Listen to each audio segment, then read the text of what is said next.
que nós podemos adquirir com dinheiro, em pessoas. Quem sabe entender? Diga amém. Isso é idolatria, queridos. Eles faleceram no deserto porque eles foram idólatras no deserto. Em alguns momentos deixaram Deus em segundo plano, colocar as coisas. Quando você coloca qualquer coisa que seja, a tua vontade, o teu prazer, qualquer coisa que você possa imaginar, quando você põe abaixo de Deus, você está fora da direção, você vai cair como eles caíram no deserto. Terceiro motivo, são 5. Versículo 8. E não nos prostituamos, como alguns deles fizeram e caíram num dia. No mesmo dia, quantos? 23.000 caíram no deserto, morreram. Quando você lê essa palavra prostituição, se prostituíram, em algumas outras traduções mais atuais, nós vamos falar de imoralidade. Foram imorais. Isso aqui fala de pecado. Quem está entendendo? Diga amém. Amém. Por causa da imoralidade, tropeçaram e caíram no meio do deserto. Eu não estou aqui com um discurso moralista. Eu não estou aqui com um discurso de fariseu, me colocando num degrau de perfeição. Eu não estou aqui para isso. Nem quero que ninguém me veja dessa forma, porque vai se decepcionar, porque eu sou cheio de imperfeições. Mas o texto ele vai dizer claramente que por causa da imoralidade daquele povo, eles foram tropeçando e caindo. Sofremos no deserto por falta de posicionamento com Deus. Sofremos, padecemos, caímos, tropeçamos por uma falta de comprometimento ou de compromisso com Deus. Por causa do pecado. Porque a nossa mente tem a tendência de desejar o que não convém, de fazer o que não convém. E nós não gostamos de ouvir isso. É o tipo de mensagem que nós não gostamos de ouvir. Nós preferimos ouvir mensagens de motivação. Deus vai fazer, e vai dar certo, e vai acontecer. Eu amo mensagens assim. Mas é fato nós falarmos que quando temos uma vida imoral, que quando esquecemos os padrões de Deus, que quando nós deixamos nos levar pelo pecado, pelo erro, nós sofremos. Deus é tão maravilhoso que Ele instituiu aquela lei conhecida como a lei da colheita. O que eu planto eu vou colher, o que eu estou plantando hoje foi o que eu colhi ontem. Esse povo caiu e morreu, e no mesmo dia, isso aqui é de exemplo para nós, no mesmo dia 23 morreram, 23.000 morreram. O pecado leva à morte de sonhos, de projetos. O pecado leva à ruína. Que nesta manhã nós possamos ouvir esta palavra, guardar no nosso coração e ter uma vida na presença de Deus, para que verdadeiramente o querer do Senhor venha se cumprir em nós. Amém, queridos? Será que nós podemos aplaudir e glorificar ao Senhor? Aleluia. Quarto motivo. 9. E não tentemos a Deus, a Cristo, como alguns deles tentaram e pereceram pelas serpentes. Provocaram a Deus lá no deserto. Provocaram a Deus. Quem entendeu, diga amém. Tentaram a Deus. Isso aqui é sério. Isso aqui é muito sério.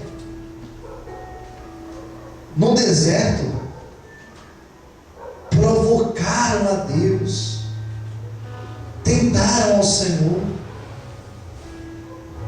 quiseram lutar contra Deus, quiseram medir forças com Deus.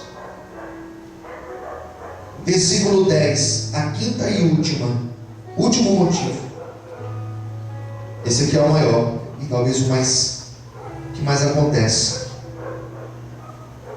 E não, o que diz aí? Murmureis. Como também alguns deles murmuraram e pereceram pelo destruidor. Quinto motivo, murmuração. Se tem um lugar que acontece murmuração, é no deserto da provação, queridos. Murmuramos, reclamamos. Às vezes a luta não está nem tão assim, e a pessoa já está murmurando contra Deus. Às vezes a murmuração é até sem fundamento. Eu queria o azul, só tem o verde. Não tem tal coisa para mim.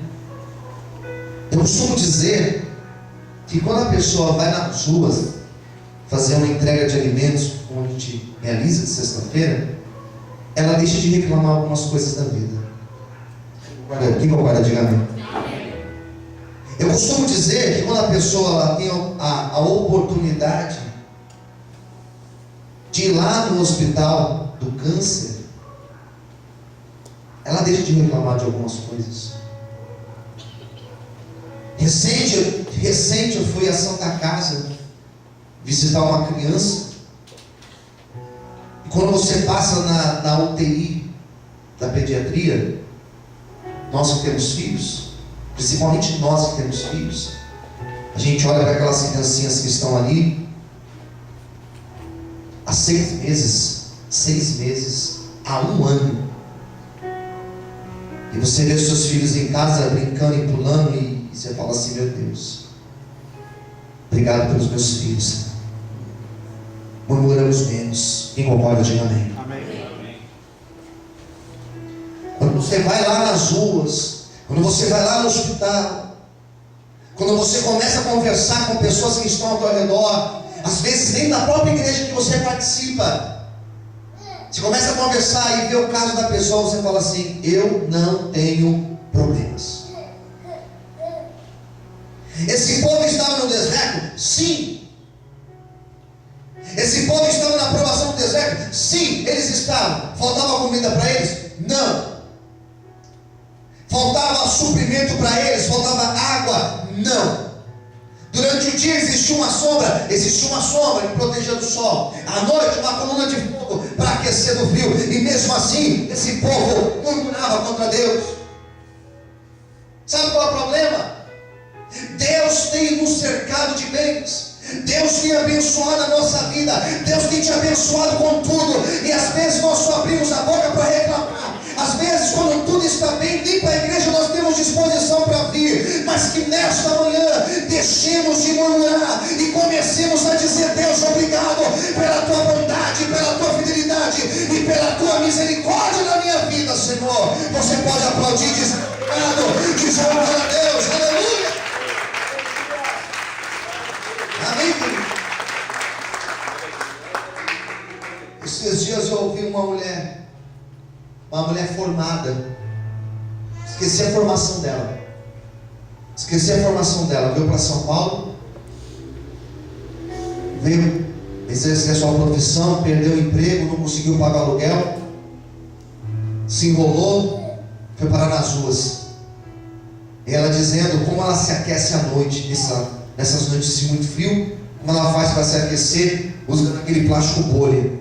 Sabe plástico bolha? Para dormir. Eu fiquei pensando, falei: meu Deus, eu preciso ser mais grato a ti, Senhor, porque o Senhor tem me dado um teto para eu dormir todos os dias. Qual é o contrário da murmuração? Ser grato a Deus. Se você não quer padecer, aprenda a ser mais grato a Deus. Que nesta manhã eu e você possamos ser mais gratos ao Senhor. Quem entendeu, diga amém. Olha para o seu irmão e diga assim para ele: seja mais grato a Deus. Queridos, eu vou encerrar lendo os últimos 2 versículos desse texto. Eu li com vocês até o 10. E nós vamos ler, para encerrar, os últimos 2 versículos. Vamos ler o 11 11, 12 e o 13, aqui eu vou encerrar com vocês. Olha o que diz o 11. Ora, tudo isso lhe sobreveio como figuras, como exemplos, e estão escritas para aviso nosso, para quem já são chegados os fins dos séculos. Agora é o 12. Aqui a gente tem 3 ideias que eu vou falar rapidamente. O 12 é a primeira. Olha como diz. Leia junto comigo. Aquele, pois, que cuida estar em pé, olhe que não caia. O que está dizendo aí? Aquele que pensa que está em pé, cuide, vigie para não cair, para não tropeçar, para não se perder. Às vezes a pessoa acha que está em pé, porque aqui não fala aquele que está em pé, não é uma afirmação. Que pensa que está em pé? Aquele que de certa maneira ele se considera em pé. Olha, vigia para não cair. Sabe o que esse texto está dizendo, irmãos? Para mim, para você, para mim, para nós que estamos aqui em cima, ao último lá da porta, que isso daqui pode acontecer com qualquer pessoa. Quem entendeu? Diga amém. Amém. Comigo, com você. Cuide para não cair. Quando eu vejo na Bíblia essa palavra cuidar, vigiar, eu sempre leio com mais atenção, porque trata-se de um alerta. Está dizendo assim, ó: ei, vigia para não cair. Vigia para você não entrar nesses mesmos erros. É isso que Paulo está dizendo a Coríntios. Vamos vigiar para nós não entrarmos na mesma queda que eles entraram. Versículo último aqui, vamos ler para encerrar, o 13. Não veio sobre vós tentação senão humana, mas fiel é Deus, que vos não deixará tentar acima que podeis. Antes, com a tentação, dará também um escape, para que a possais suportar. Aqui nós temos 2 boas notícias. Você pode dizer glória a Deus por isso? Qual é a primeira delas? Primeira boa notícia: o texto está dizendo que Deus, Ele permite a tentação, mas o mesmo Deus que permite a tentação, Ele é um Deus fiel, porque Ele já prepara o escape para a nossa vida. A boa notícia é essa, que Deus não nos dará uma luta que nós não possamos suportar. Ele conhece as tuas forças, Ele conhece os teus limites. O mesmo Deus que permitiu a provação é o mesmo Deus que também já preparou o livramento para você. Pastor, a minha luta está intensa, o meu deserto está grande. Não se preocupe, porque Deus, Ele é fiel e justo para trazer a provisão sobre a tua vida. Existe hoje uma provisão de Deus chegando para ti. O mesmo que permite, Ele está trazendo o livramento sobre a tua vida. Quem acredita nisso, levanta a mão, diga: Deus, eu recebo. Diga: Deus, eu tomo posse. Diga: Deus, eu recebo para a minha vida. Em nome de Jesus. Quantos podem aplaudir e glorificar ao Senhor? Dê fortes palmas, aleluia. Mais fortes palmas, aleluia.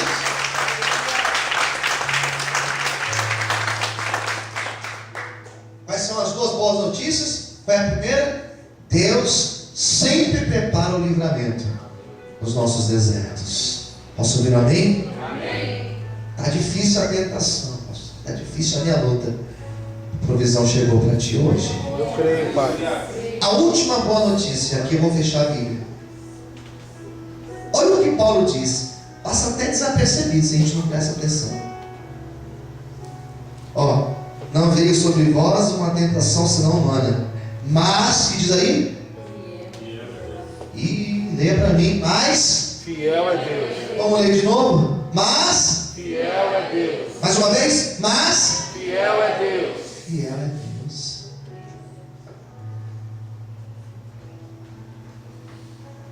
Quando você vê lá no adesivo do carro, Deus é fiel. Quando você vê a pessoa colocando na porta lá, Deus é fiel. Quando você vê a pessoa colocando na camiseta, Deus é fiel. Isso aqui não é uma marca não. Olha, eu só penso que é uma marca, né? É não. É a palavra de Deus. Deus é fiel. E vai além. Ainda vai dizer assim o texto, que ainda que nós sejamos infiéis, Deus permanece sendo fiel. Paulo encerrou esse texto dizendo: olha, Deus é fiel. Ele permitiu o povo passar pelo deserto. Qual é a promessa? Chegar na terra prometida. E o povo chegou. Muitos padeceram no meio, não porque Deus não era fiel, mas porque murmuraram, cobiçaram, foram ingratos, tentaram a Deus. Mas Paulo encerra dizendo: nós servimos um Deus fiel. Eu quero hoje dizer para você, em cima desta palavra, eu não sei no que cabe na tua vida esta palavra. Eu não sei onde que cabe essa palavra na tua vida, mas eu quero te dizer, pode ser que Deus só te trouxe aqui hoje, nessa manhã, para falar isso no teu ouvido: eu sou fiel. Eu não sei de que maneira você está ouvindo essa afirmação, mas eu te garanto nesta manhã, usando esse texto de Coríntios, Deus é fiel. Se Ele prometeu, Ele é um Deus fiel e justo para cumprir a tua palavra na nossa vida. Levanta sua mão para o céu e se prepare, porque nós viveremos a fidelidade do Senhor na nossa vida e na nossa história, em nome de Jesus. Se você crê que Deus é fiel, se você recebe esta palavra, se você realmente crê na fidelidade do Senhor, abre a boca e glorifique a Deus, exalte ao Senhor, diga a Deus: eu creio, eu recebo esta palavra na minha vida, em nome de Jesus. Você pode aplaudir e glorificar ao Senhor nessa manhã. Você pode aplaudir a Deus bem forte, aleluia. Quem crê que Deus é fiel, diga amém. Se Ele é fiel, você vai viver a promessa dele. Deixa eu orar por você. Fique em pé aí no seu lugar.